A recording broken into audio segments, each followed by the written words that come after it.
Bonjour à toutes et à tous, bienvenue sur votre chaîne d'information régionale pour le débrief de l'actualité sport du week-end. On est avec Guillaume Vanderschag, notre consultant. Bonjour Guillaume. Bonjour Adrien.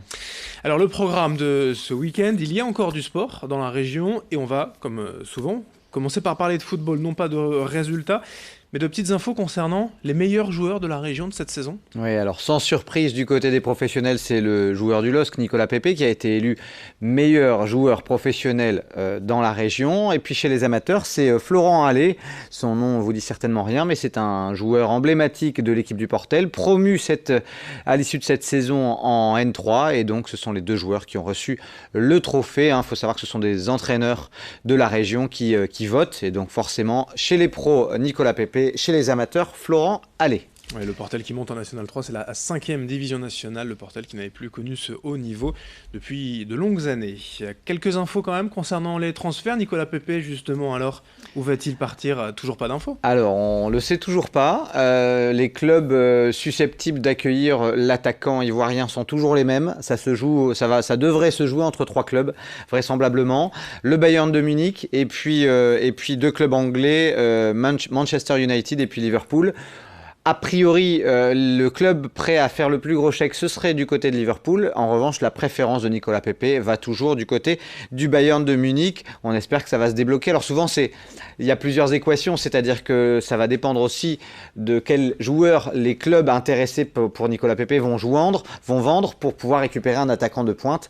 Donc, on va peut-être devoir encore attendre pour savoir ce qu'il va advenir de l'attaquant du LOSC. Et à quel montant, forcément, aussi, c'est une autre question. Alors ça, on sait que le LOSC aimerait 80, mais la vérité devrait se situer entre 70 et 80 millions d'euros. À savoir qu'il y a un joueur dont la cote ne cesse d'augmenter, c'est Thiago Mendes, qui est toujours sur les tablettes de l'Olympique Lyonnais et de Jean-Michel Aulas, pour lequel on attend environ 25 millions d'euros. Koné serait sur le départ, avec plusieurs clubs intéressés également. Là aussi, on parle de 10, 11, 12 millions d'euros.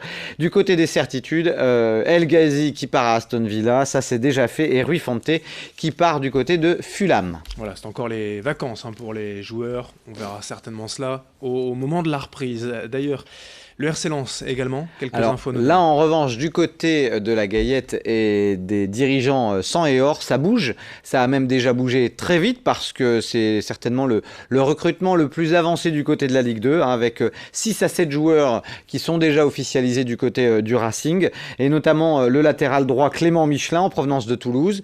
Un autre joueur toulousain aussi, c'est Yannick Cahuzac.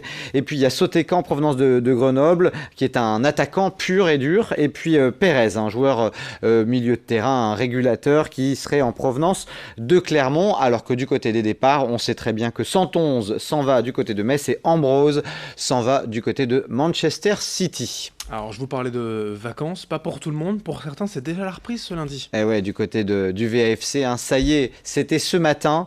Et c'est même un des clubs à reprendre le plus tôt du côté de la Ligue 2. Les dirigeants valenciennois sont au complet avec leur nouvel entraîneur Olivier Guégan.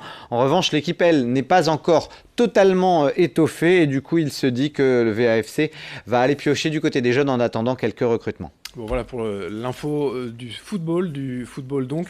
Mais il y avait aussi quand même un bel événement, c'est l'un des plus beaux tournois de golf de France, c'était ce week-end à Saint-Omer. Ouais, c'est ni plus ni moins que le deuxième tournoi français après l'Open de France, le Hauts-de-France Golf Open qui fait partie du Challenge Tour. Il a été dominé de la tête et des épaules par un joueur hollandais qui s'appelle Dan Huizing, qui était largement en tête après 3 journées, sauf que malheureusement le Hollandais s'est complètement effondré lors de la 4e journée avec plusieurs bogeys dès les premiers trous. Résultat, ça a profité à un petit Français qui s'appelle Robin Roussel, qui n'a jamais remporté de tournoi majeur et qui a terminé très fort les 2 dernières journées avec -4 sur la journée du samedi et -5 même, une carte à 66 lors de la toute dernière journée. Il termine à -13. Et puis à noter aussi que Mathieu de Cotigny-Lafont, le joueur de Bondu, qui avait passé le cut à l'issue des 2 premières journées jeudi et vendredi, termine à la 60e place avec un +10. Malheureusement, il a manqué ces 2 dernières journées avec 2 cartes rendues à 75. Et le résumé d'ailleurs de cette 4e et dernière journée à retrouver dans nos flashs tout au long de la journée. Quelques mots d'athlétisme également avec un championnat. Oui, ce week-end avaient lieu les championnats régionaux à Bruyères-la-Bussière, avec quelques résultats comme ça pour vous dire que sur le 800 mètres féminin, c'est la coureuse d'Alu1, Agathe Delahoutre, qui a bouclé le 800 en 2 minutes 12. Sur le 400 mètres et chez les messieurs, c'est Louvumbu, sociétaire du Lille Métropole Athlétisme, qui boucle son 4H, comme on dit dans le jargon, en 53-30. Sur le triple saut, très belle marque du côté de Kevin Driba de Dunkerque. Kevin Drilla qui a fait un triple bond à 15,82 m. À la hauteur, c'est le Caudrésien de la Cour qui a sauté 2,14 m, alors qu'il venait de sauter 2,16 m à l'homme il y a quelques jours. Et puis, on va noter un autre résultat qui a souri à une Villeneuvoise, une master de la CVA, de Villeneuve-d'Ascq, qui a réussi à signer un doublé à Dreux, parce que ce week-end, il y avait les championnats de France master et elle a été championne de France sur le 400 mètres et sur le 800. Donc bravo, elle s'appelle Carole Vidal, bravo à elle. Un mot du semi-marathon de Falampin, c'est l'une des belles courses de la région. Oui, avec un record chez les femmes, puisque Nassima Sabour, l'Algérienne du Cato Cambrésis, a bouclé le semi-marathon de Falampin en 1h19. Et puis chez les messieurs, c'est le Kényan du LMA, Paul Meli, qui a bouclé son semi en 1h6 minutes et 18 secondes. Vous avez encore quelques infos en bref à nous donner? Oui, d'abord vous dire que ce week-end, il y avait la Swim and Run Otiman du côté de la baie d'Oti, avec un duo de Gravelines, Henman, Lefebvre. Ce sont des triathlètes et ils se sont imposés largement. En tennis, il y avait également le tournoi de Maubeuge avec Ronan Jocourt, qui est numéro 100 français, qui a battu Antoine Damien, c'est un joueur du Fos Villeneuve-d'Ascq, qui est un moins 4-6. Tandis que chez les femmes, Julie Gérard de M a battu Justine Lopresti, qui est une joueuse de Saint-Saulve. Et puis il y avait aussi une info en badminton, si on a le temps, Adrien, pour vous dire qu'il y avait ce week-end l'Open des Flandres, et c'est le joueur de M, Alain Simon, qui a remporté cet Open un petit peu à la surprise générale. On pensait que Xavier Engrand s'imposerait, il ne s'est pas imposé, c'est vraiment Alain Simon qui l'a emporté. Merci Guillaume, le sport continue avec encore, vous le voyez, de l'actualité à vous donner. Merci Guillaume et bonne semaine. Oui, bonne semaine à tous.